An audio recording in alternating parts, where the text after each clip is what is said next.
All right, guys, so I know that for the past maybe 2 months or so, I've been showing you poll after poll after poll that shows that MAGA is just completely and utterly collapsing. But I swear to you, it's getting even worse by the day. So we've already discussed independents going gonzo and not coming back. It is just an abysmally low percentage of the voters who are independents who are like, yeah, I'm pro-MAGA and I'm pro-Republican. Just gone. Young people, gone. It was like a 19% approval rating for the Republican Party among 18 to 29-year-old voters. 19. That is insanely low. Virtually every single minority group that Trump picked up with in 2024, now they're gone and then some to, before the 2016 levels of support. Like, it's back to like 2012 levels of support for Democrats among young people and minorities and independents. So they've squandered all their political capital within a year. There's no more popular will or popular support for them. And again, like, he hasn't even been in office a year. Just a legendary implosion. Legendary implosion. Well, guess what? Now I have even more news for you here. So look at this. Trump's strong approval rating among those who call themselves MAGA has now dropped from 78% to 70%. So there was a time that number was like 96 or 97%. Now strong approval for MAGA is 70%. All right, let's keep going. How about this?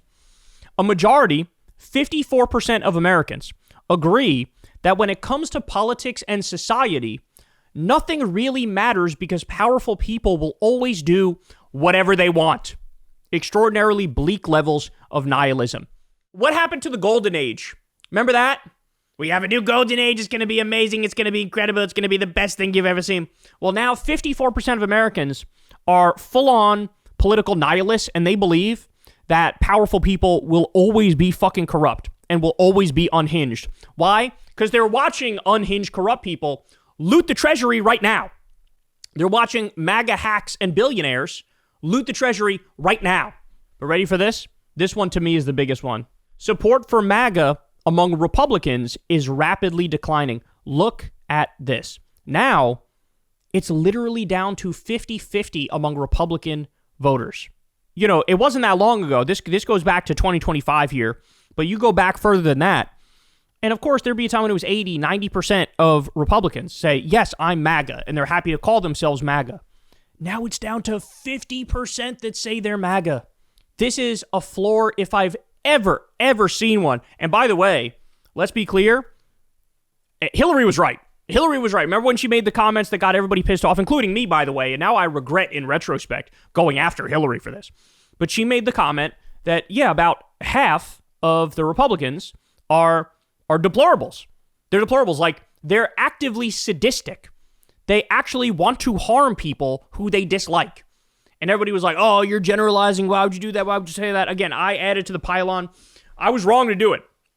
Because now you see, this is post all the warmongering and building the concentration camps and invading the United States and bombing Venezuelan fishing boats and post all the corruption. And it's still, the fact that it's still 50-50 among Republicans. It's a huge collapse, but it's also like, damn, still 50% of you motherfuckers are in the cult? Holy shit.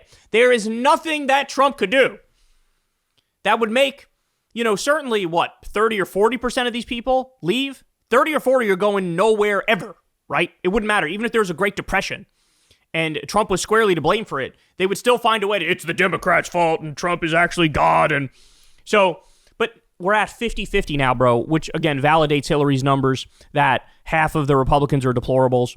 And now you see, even at this late date, it's 50% traditional Republican, 50% MAGA. But the most important thing is there was a time when that was 80 or 90%. Now it's down to 50%, which means half the Republicans are looking around going, MAGA? I don't know nothing about no damn MAGA, bro. I don't know what you're talking about, bro. MAGA? I never heard no MAGA before, bro. So, this is a 5-alarm fire for the right. And look, my guess is a lot of this has... The Epstein files, I think, plays a big role in this, that Trump was basically caught red-handed on that front, but also inflation and unemployment being out of control. That alone is such a huge, huge thing that, people, you can't fake your way through that. You can't lie your way through that. People have experience of going to the fucking grocery store and going, holy shit, I'm paying way more money now than I did fucking 2 years ago. So my guess is that's a big part of why these numbers are what they are. But I'm still not done, because now we head on over to the RNC chair, and he talks about the 2026 midterms in leaked audio. And boy, oh boy, is this special. Listen to what he says. But let me put in perspective. Only 3 times in the last 100 years has the incumbent party been successful winning a midterm. Wow. 4 times in the last 150. We're facing almost certain defeat. How about that? We're facing almost certain defeat. You know, let me give everybody a history lesson. This wasn't always the case. It wasn't always the case that we had this unending pendulum that goes back, forth, back, forth, back, forth. In fact, when FDR got elected president 4 times, this was before term limits, and at his peak, he had 80% of the House and 80% of the Senate. Why? Because he delivered real fundamental change for people, and it actually improved their lives. And so the voters rewarded the Democrats by continuing to vote them in time after time after time. And so now people are used to being disappointed one way or the other, and then it's the pendulum effect, back, forth, back, forth, back, forth. But this is an admission that, like, we're not doing shit to improve people's lives. In fact, everything is getting worse and worse as billionaires loot the treasury right in front of our eyes, and the Trump family is a crime family that's insanely corrupt and getting rich off of being president. This is the result. The result is we're facing almost certain defeat, which, by the way, I should also point out, remember, in 2022, everybody was saying that about Democrats, and then they didn't. Instead of a red wave, it was a red trickle, they call it. This is not going to be, this is not going to be a blue trickle. This is going to be a fucking blue tsunami. This is going to be a mega hyper tsunami. That's what this is going to be.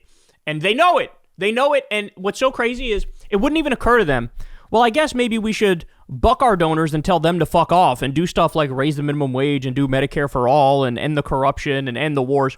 Wouldn't even occur to them, because baked into the Republican ideology and the Republican mindset is being sadistic little corrupt freaks who are totally bought and owned by the billionaires and the military-industrial complex. And all they want to do is warmonger and loot. That's all they want to do. And take away trans people's freedoms. This is all they want. And so here we are. So they know it, you know it, I know it, everybody knows it. They are facing almost certain defeat. And then we move on to this one. So as all this is going on and MAGA is collapsing right under Trump's nose, what is he doing? Oh boy, you're going to love this. He's talking about building a fucking ark. He's talking about building an ark. Here we go, watch. What is this, Mr. President? Thank you guys, come on. Thank you guys. For who? Yeah, no, I know where it is, but who's it for? Thank you, Nick. The Arc to Trump? So, as the country's falling apart and prices are skyrocketing, what is Trump doing? He's demolishing the east wing of the White House to build a billionaire Jeffrey Epstein Memorial Ballroom. He's remodeling the Lincoln bathroom, and he's drawing up plans to do the Arc de Trump, I'm guessing in Washington, D.C. This is insane. So then Trump is giving a speech here, and he brings it up. Here we go. Unbelievable on policy. And we have a policy thing that's going to be unbelievable happening. Should I announce it or should I keep it quiet? I put Vince in charge of the triumphal arc. We're building an arc like the Arc de Triomphe. And we're building it by the Arlington Bridge, the Arlington Cemetery, opposite the Lincoln Memorial. I should also point out, literally none of this is legal. This would have to go through Congress. He can't just unilaterally decide this. But here he is trying to unilaterally decide it and announce it. Again, inflation's out of control. Unemployment's out of control. The billionaires are looting the country. The warmongering is endless. Innocent people are being shoved into concentration camps. You got basically the country's falling apart. And what's he doing? He's focusing on an arc that he wants to name after himself. You could say Jefferson, Washington, everything, because they're all right there. And it's something that is so special. It will be like the one in Paris, but to be honest with you, it blows it away in every way. And Vince came in one day and his eyes were teeming. I mean, he couldn't believe how beautiful it was. He saw it and he wanted to do that. That's your primary thing. There is nothing that can compete with that. It's the only city in the world that's of great importance that doesn't have a triumphal arc. You know what that is?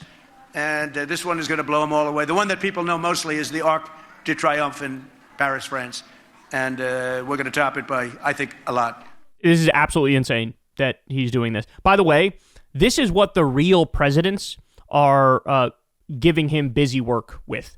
Like, they decided, Stephen Miller decided, Marco Rubio decided, who's the other one whose name I'm blanking on right now? The asshole who's bald, Russ Vought. Russ Vought decided. They're the ones who are actually calling all the shots and making all the decisions and cutting pediatric cancer research and Meals on Wheels and Medicaid. And Marco Rubio's the one who's warmongering and doing regime change in Venezuela. And Stephen Miller's, of course, the one who's running immigration policy and rounding up innocent people and sending them to gulags. He's the guy who Trump said, don't deport those South Korean immigrants who are here working on a factory. Stephen Miller literally overruled him and did exactly that. So those are the people making the real decisions. And so what are they doing? They're giving him busy work. They're giving him, like, here, become the interior decorator. Here, build a statue, right? And he falls right for it. He's like squirrel. He can't help himself. He can't focus for 5 seconds. He just goes, wherever they lead him, like a child, like a dog, and we have to suffer the consequences. Not that if he was focusing on the stuff, things would be better. They wouldn't be. But it's just so amazing that he doesn't even have the wherewithal to realize how this comes across, how this looks to people as the country's falling apart. And you're talking about a fucking ark and the Lincoln bathroom and the Jeffrey Epstein Memorial Ballroom and doing all that stuff illegally again because there is no approval for this whatsoever. And so here we are. The movement has completely and utterly slipped away. He feels there's a hermetically sealed bubble around him, just where he's surrounded by yes men, basically. And so he doesn't understand, he doesn't see the boiling rage of the public. He doesn't get it. And, those chickens are going to come home to roost, and it's happening mighty quickly, isn't it? Hey, y'all, do me a favor and like and subscribe. It helps out big time in the algorithm. Click the bell as well for notifications when videos drop. And watch that video on screen right now. You know you want to.